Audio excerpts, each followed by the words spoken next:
la France éclatée en morceaux, 5 ou 6, était le département le plus au nord de la zone dite libre. Et il était entouré sur 3 côtés, au nord, à l'ouest et à l'est, par la ligne de démarcation. Il était limité par la ligne de démarcation. C'est un cas unique. Sa situation lui a permis de recevoir beaucoup de réfugiés. Hein. Déjà, à l'époque de la débâcle, et des réfugiés de tout le nord, la région parisienne, l'Alsace-Lorraine, c'est que ce département, il est le seul qui a reçu la reddition d'une unité allemande entière. Pour conclure, ça veut dire que l'Indre a joué un rôle important dans la résistance, et il faut que ça se sache. C'est l'histoire que les générations futures doivent connaître. La France n'était pas faite pour subir l'occupation comme elle l'a subi. La France a été trahie, il n'y a aucun doute. C'est la jeunesse qui a pris de plein coup toutes les mesures draconiennes des Allemands et du régime de Vichy. La jeunesse, elle veut s'amuser. Hein? La jeunesse ne pouvait pas s'amuser, on n'avait pas le droit de se... En 1939, après le pacte germano-soviétique, les communistes ont été mis hors la loi. Donc mon père, étant communiste à cette époque, a commencé à faire attention et à faire attention à tout ce qui se passait autour. Et dès 1940, d'abord il était mobilisé en 1939, et en 1940, juin 40, il a été démobilisé parce qu'il était paysan. Et lorsque Pétain a pris le pouvoir, il a tenté de prendre contact avec ses amis de Châteauroux pour... Terre des jeunes filles de France, qui était rattachée au PC. Je travaillais dans une usine de vêtements de cuir, et c'était des Israélites à l'époque qui étaient redescendus de Paris et qui tenaient ça. Et un jour, ils sont venus les interroger. Il y a un des employés, je suppose, qui nous avait entendu dire que moi j'allais à Châteauroux parce que mon frère était arrêté, lui, en 40. On a refusé, pour je ne sais plus quelle fête, de chanter Maréchal nous voilà.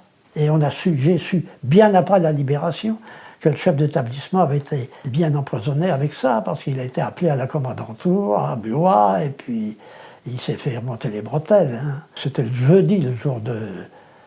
C'était pas le mercredi, le jour de repos des scolaires. Le jeudi, on allait jouer au foot, et puis on s'arrêtait dans un bistrot. C'était un bistrot attitré. Hein. Eh bien, je me rappelle qu'un jour, il y avait les Allemands dans le bistrot, dans la salle à côté. On a chanté qu'on allait couper le sexe à Hitler et le suspendre, je ne me rappelle plus des paroles, avec un ruban vert. Ils étaient à côté, les Allemands. Un autre jour, on a fait des croix de Lorraine avec LV sur leur veste qui était suspendue au vestiaire. C'était insensé quand on est jeune. Et puis quand vous n'avez... Mon grand-père travaillait au parc d'artillerie à Châteauroux, un parc où on stockait les armes. Et mon grand-père subtilisait des armes dans ce parc d'artillerie. Il amenait les armes chez lui. Dans un premier temps, il les planquait soit dans le garage, soit dans le grenier, soit dans la cave ou chez ses parents. J'ai eu des anecdotes où on m'a raconté qu'il soulevait des lames de parquet pour planquer des pistolets, des choses comme ça. Donc il avait peur de rien. Et ensuite, il partait les déposer au Rio de la Motte, chez le garde-chasse, M. Lavaux. Et ensuite, on alimentait les maquis. Je pense que pour bien le comprendre, il faut être imprégné de valeurs morales. Hein, et en particulier de tolérance.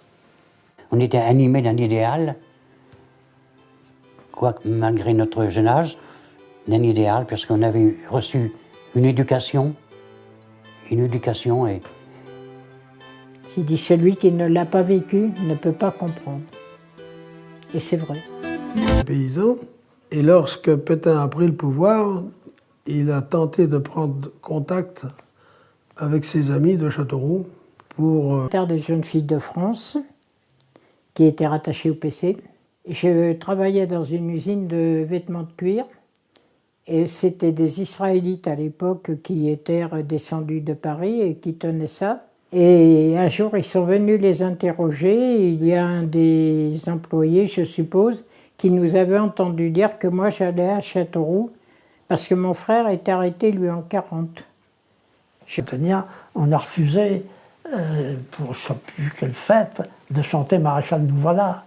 Et j'ai su, bien après la libération, que le chef d'établissement avait été bien empoisonné avec ça, parce qu'il a été appelé à la commandanture, à Blois, et puis il s'est fait remonter les bretelles. Hein. C'était le jeudi, le jour de... C'était pas le mercredi, le jour de repos des scolaires. Le jeudi, on allait jouer au foot, et puis on s'arrêtait dans un bistrot. C'était le bistrot attitré. Hein. Eh bien, je me rappelle qu'un jour, il y avait les Allemands dans le bistrot, dans la salle à côté. On a chanté qu'on allait couper le sexe à Hitler et le suspendre, je ne me rappelle plus des paroles, avec un ruban vert. Ils étaient à côté, les Allemands. Un autre jour, on a fait des croix de Lorraine avec élevées sur leur veste qui était suspendue au vestiaire. C'était insensé quand on est jeune. Et puis quand vous n'avez pas... Mon grand-père travaillait au parc d'artillerie à Châteauroux, un parc où on stockait les armes. Et mon grand-père subtilisait des armes dans ce parc d'artillerie. Il amenait les armes chez lui. Dans un premier temps, il les planquait soit dans le garage, soit dans le grenier, soit dans la cave ou chez ses parents. J'ai eu des anecdotes où on m'a raconté qu'il soulevait des lames de parquet pour planquer des pistolets, des choses comme ça. Donc il avait peur de rien. Et ensuite, il partait les déposer au Rio de la Motte, chez le garde-chasse, M. Lavaux. Et ensuite, on alimentait les maquis. Ben, je pense que pour bien le comprendre, il faut